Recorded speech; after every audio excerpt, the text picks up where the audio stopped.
First of all, I would like to start with some of the facts that scientists around the world have alerted us. So in the recent decades, the world's atmospheric temperature has risen. And 16 of the hottest years have been recorded this century. Carbon dioxide concentrations have increased by 43% since the pre-industrial times.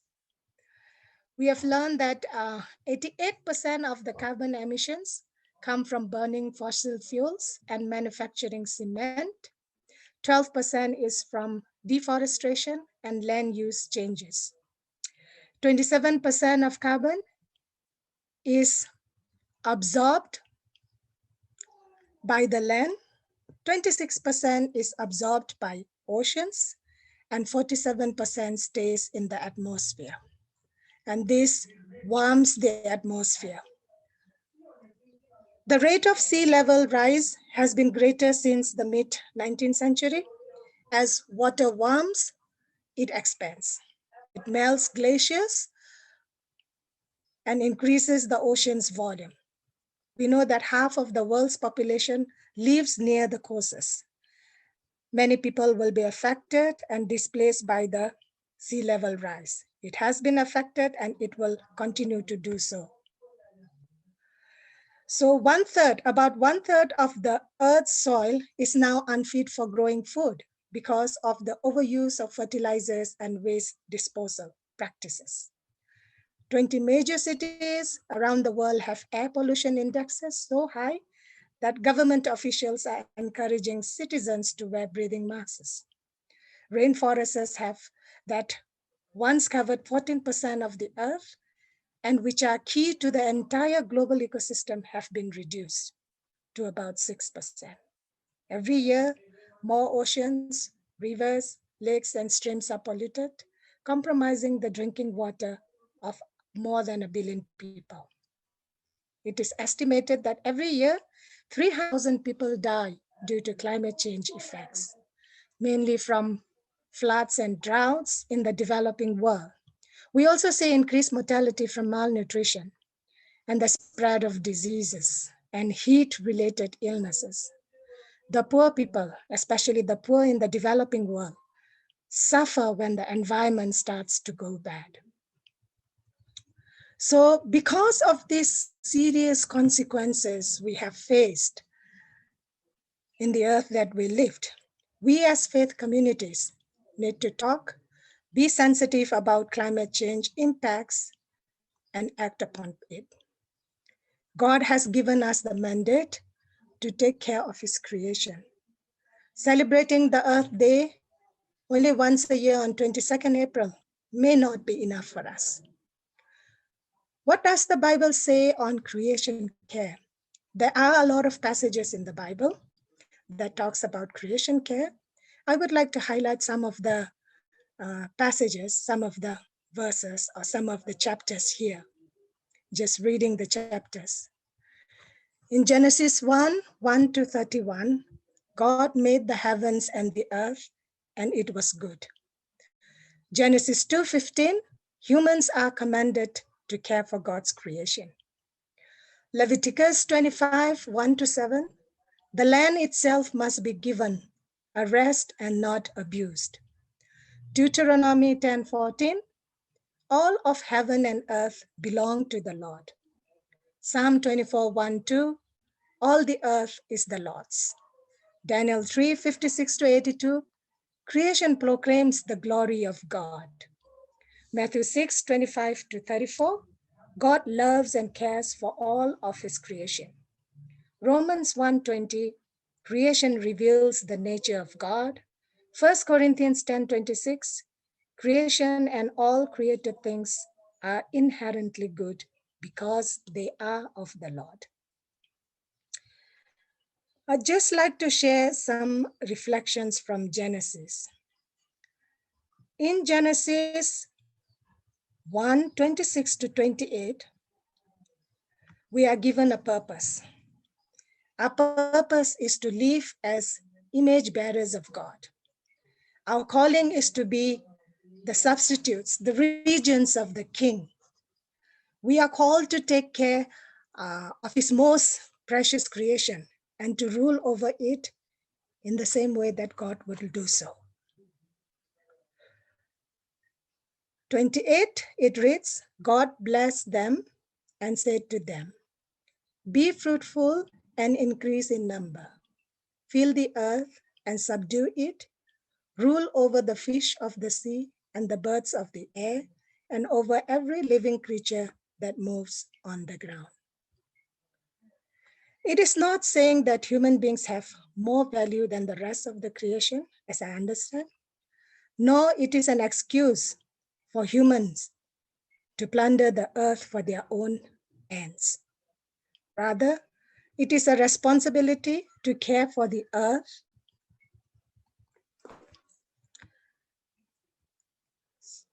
and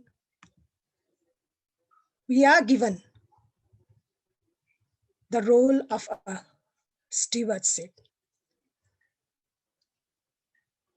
The stewardship role of the Christian, therefore, should involve ensuring the rights of every aspect of the creation that are protected, should be protected, both human as well as non-human.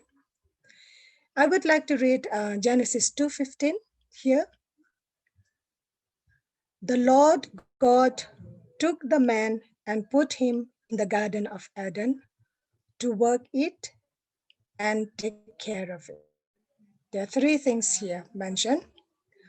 God put man in the Garden of Eden, 2, to work on it, and 3, to take care of it. This verse lays the biblical foundation for the protection of creation. When I look into the passages and documents and the commentaries, the word work in this passage is the Hebrew word abad, which can also be translated as cultivate, create, or make. The word take care of is the Hebrew word shamar, which means also to tend, to nurture, or guard. Genesis 2:15 shows that creation is to be worked, that humans are created to be workers, that the work is the plan of God, and that it is not a curse, and that humanity is to be provided for through creation. This passage also shows that even before the fall, creation needed to be cared for. This aspect of caring for creation means we are to guard, we are to nurture, and we are to protect creation, which is a good expression of the role of a steward or a good servant. I would like to quote one of the writers here. He said that if we want creation to sustain, we need to care for creation. If we want creation to feed us, we need to steward creation appropriately. Finally, I would like to end my devotion here by reading from Hosea 4:1-3. Hear the word of the Lord, you Israelites, because the Lord has a charge to bring against you who live in the land. This is talking about broken relationship with God. There is no faithfulness, no love, no acknowledgement of God in the land. There is only cursing, lying, and murder, stealing, and adultery. This is about the broken relationships with one another. They break all bounds, and bloodshed follows bloodshed. Because of this, the land dries up, and all who live in it waste away. And this is the implications for creation, the consequences. So Hosea talks about 3 kinds of relationship: our relationship with God, our relationship with one another, and our relationship with creation. When our relationship with God is broken, it will lead to a broken relationship with one another. And it will impact creation. All of creation suffers as a consequence. So brothers and sisters, let's connect with God in humility and make our efforts to care for the creation. Thank you very much. And this year was the worst wild in decades in a decade since 2012. So wildfires were burning in at least 60 places across 22 of Nepal's 77 administrative districts. And so due to the air pollution, then all the schools were closed down because of that, and forcing millions of students to stay at home. Not the corona situation was relaxed during that time, but because of the air pollution, we were asked not to go out of the home. So this is one of the problems we face in climate change. The other problem is use of pesticides. Maybe other colleague from Nepal can add on later. These are some, the use of pesticides. So overuse of pesticides and chemicals in the green vegetables that pose a hazard for the health of people, especially those who buy in the cities. You know, farmers have two types of vegetables farming, one for their own family use with less pesticides and another for commercial purpose. So the commercial farm vegetables are actually hazardous to health. We do have organic farm vegetables in a limited amount and very expensive. So all common people will not be able to afford that. It's not affordable. So, and we have unpredictable rains or droughts at times. So the UMN response work for the time being, we know, I think you all know that UMN has environment and climate change as one of the cross-cutting issues for UMN. So we have 4 cross-cutting issues, and one is environment and climate change. So the Nepal, here are many, the Himalayas where the 12 months, the snow is always be there. And we can see now the white Himalayas now, they change in the black hills.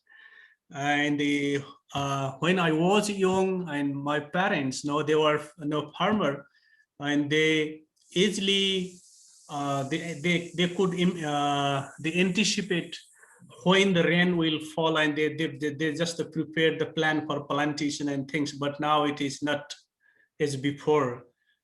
This time supposed to be the dry, but now just we can see outside is raining continuous every day. So this is the impact. This is the effect of the climate change. So the Nepal is heavily impacted by the climate change. Thank you very much. From Nepal, we will go to Zambia. So I asked Mabel, are you wanting to add something from UCZ, from the United Church of Zambia? Yes. First of all, we work in especially mostly in Western Province, because that is where we have severe droughts and severe floods. So in that area, we are doing disaster management response, and we are into food relief of over 4,500 households. And we are in Changombo area, Mwandi, Sesheke, but also in Gwembe Valley. So that is what we are doing as of last year, December. And now this year we are doing a situation analysis, because the rainfall was good, and we are formulating a proposal to do with climate resilience, and also supporting the safeguarding of livelihoods for the people that side. So we are going to be into climate smart agriculture, where we'll be training our communities that side on how to plant trees and smart agriculture methods of farming. And then with our Chipembe Farm College, we are into training youths and people living with disabilities in climate smart agriculture, conservation farming. So recently we are collaborating with Lumwana Mine where they are training our students and communities with where the churches exist to make charcoal using the remains from the cobs of maize, rather than the people cutting a lot of trees. But then we are also into tree planting as the church, because we realize that in most of our places where the church exists, there's a lot of deforestation. And so from 15th December to 15th January each year, the church encourages its members to plant trees. But then as a United Church of Zambia, we have a lot of land, and some of the lands that we have are protected, and we are not allowing people to cut trees from there. We know that Millennium Development Goal 7 talks about ensuring environmental sustainability. A sustainable environment only could be a way forward for combating the threats of climate change. So here my perspectives are, first perspective is change habits and be responsible. In simple terms, it means that whatever human activities are carried out for the purpose of self-development or improvement, such as domestic, social, or industrial, should be in harmony with the local ecosystem. Thank you very much. Hello, everyone. Hello. Yes, this is James Sobalim from Diocese of Kitgum, the coordinator for household and community transformation. Thank you so much for giving me this opportunity to share briefly the situation of climate in Uganda, and specifically the northern part of the country. I'll be looking at two aspects when we're talking about climate change. As an institution, we're looking at agriculture and climate change. Then we shall also be looking at gender and climate change. This is coming from the background that the northern part of Uganda is predominantly an agricultural part of the country. And as an institution, we have seen quite a lot happening as a result of climate change. One of the areas is, it has been evidenced that there's an increasing temperature, frequent droughts, flooding, prolonged dry spell, hailstones, lightning, pest disease, epidemics for livestock. And lately, there's an indication that climate change is also affecting the value chain of the crops and fisheries, causing food insecurity. So key here, climate change and agriculture affects our food security. When we look at gender aspect, climate change have a negative implication on food and water availability. And you will realize that this affects mostly the women and the men differently due to their different roles and responsibilities in the society. The poorest of whom are women, who are majorly the most vulnerable. And it is evident, especially with the women, when it comes to decision-making processes, especially on areas on climate change mitigation, we have a lot of challenges. So as an institution, the first thing that we are doing as a diocese is we have mainstream climate change into our strategic programming, not leaving the aspect of disaster risk, because climate change goes with disaster risk. So as an institution, in our 5-year strategic plan, we have mainstream climate change and disaster risk into our direction that we are taking. The other thing that the diocese is doing is we are going out on air through radio stations where we engage our church structure in airing out, giving out knowledge about climate change, about disaster risk, and how we can go about it. Thirdly, we have integrated also the elements of climate change in our weekly Sunday programs. where we have different clergies, different reverends, preaching about climate change, preaching about disaster risk reduction approaches to the congregation, because that is one of our biggest strengths. The church has a very big, wider audiences, and one of the approaches is to have it in our calendar. Every Sunday's messages are passed about climate change and disaster risk mechanism or approaches. The other area is we are employing environmentally friendly agricultural practices. I must say that Church of Uganda has already adopted an approach called farming God's way. If we know how farming God's way is all about, this gives us how do we preserve our land? How do we use our land in such a way that is friendly to issues to do with climate? We are also looking into what we call the managing of natural regeneration plans. The northern region has been plunged into a lot of deforestation during the war and even after. For example, in Kitgum region, we already have, we are hosting the refugees coming from Southern Sudan. And they are coming with a lot of activities. One of them is clearing of trees for, construction and all that. But we are trying to encourage keeping or maintaining our original species of trees that have stood the test of time in terms of working on seeing that we maintain the climate or the situation on ground. There's more into maintaining the original tree species than in planting more trees. Though we are not against planting more trees, but when you look at in terms of durability, the original trees are more durable and can stand the test of time. Yeah, so I was saying one of the challenge of climate change is on our agenda as a diocese. It is goal number 13 of our strategic plan to urgently address the issue of climate change and its impact in our community, because we are seeing its impact now with floods and some lake, the nearby lake Kyoga has overflooded. River Nile is flooding and displacing people from their homes.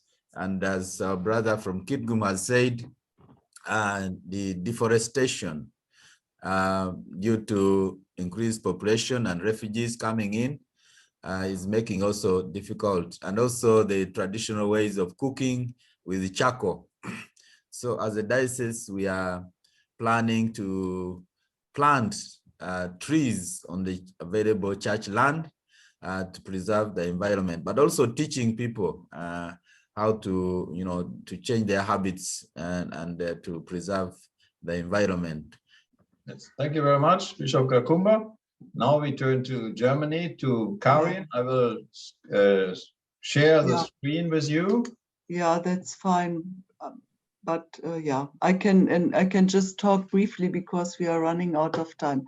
Anyway, so climate change and global warming in Germany. We have heard the general facts from the devotions this morning up to what you presented so far.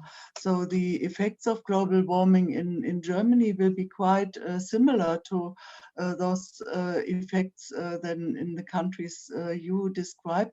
However, there is a big difference. One difference is that in your countries, it's already happening and it has a severe impact. In our country, it's just on the way. And the second big difference is that we have lots of resources available, access to research and technology, and we are in a different position coping with the situation. Yeah. The third part, which is more an ethical and moral aspect, is we as an industrialized country, we are part of responsible for the whole situation. So we can go to the next slide. So in the moment, we have a very vivid debate in Germany around climate change legislation. Germany has signed the Paris Climate Deal of 2016 and has made laws accordingly. That was in 2019. But now in 2021, we have had the highest court in Germany to rule that these climate change laws are insufficient. So we come to the question, what does this mean for Gossner Mission in Germany? And what does this mean in cooperation with our international partner? And that, of course, is the main topic of debate for today, but I'm afraid, Christian, I'm handing over to you. Generally, I think we heard that every one of you in some way is challenged by climate change, and most of the organizations are thinking of projects, of programs, of their own way of interacting to make it more climate friendly. I'm afraid, as Karin also said, we have not really much time to discuss now because we are already a little bit over time, and some of you certainly will have to do some other things rapidly. But maybe we can have a small sharing and a small summary. Anybody wants to give us some response? Good. I would like to yes, say something. Thank you so much for the time. I would try to keep it short. And when it comes to policy under the church or under the organizations, I think Indian churches have not done enough so far, but I think this is the time when this is needed to be done, and this climate topic should be brought to the congregations and to the people living in the urban areas or in the villages also, because I think the sensitivity or the awareness is not as much present here among the people as it is in the societies in Germany. So maybe through the church services or through the publications from the church, we can address this issue and encourage people to plant more trees or to use more recycled recycled items or recycled goods. So in this regard, something can be done. And of course, and if we talk about the international cooperation and project support, then would be great to develop the project ideas where the promotion of renewable energy can be done. I think like solar energy or something like that in the different congregations or in different villages. Thank you so much. Okay, thank you. Helmut? Yeah, I'm very happy that we joined our ideas to and fro. And I remember that we have learned a lot when visiting Uganda from our brother Peter Nyeko, who constructed a special new machine together with his team as an engineer and very strong connected to the church, biomass gasification. And we thought when first noticing this would help all the people around. And there's a big project they are doing there. And I think this should be spread all around. I think we have to learn from each other. We have to get new ideas from each other. Thank you, Helmut. Generally, we called this Zoom meeting because we thought in Berlin and Gossner Mission that this climate change issue should be a focused theme for Gossner Mission, also for our Gossner family. And I heard that this is a good idea because many of you are also thinking along this line.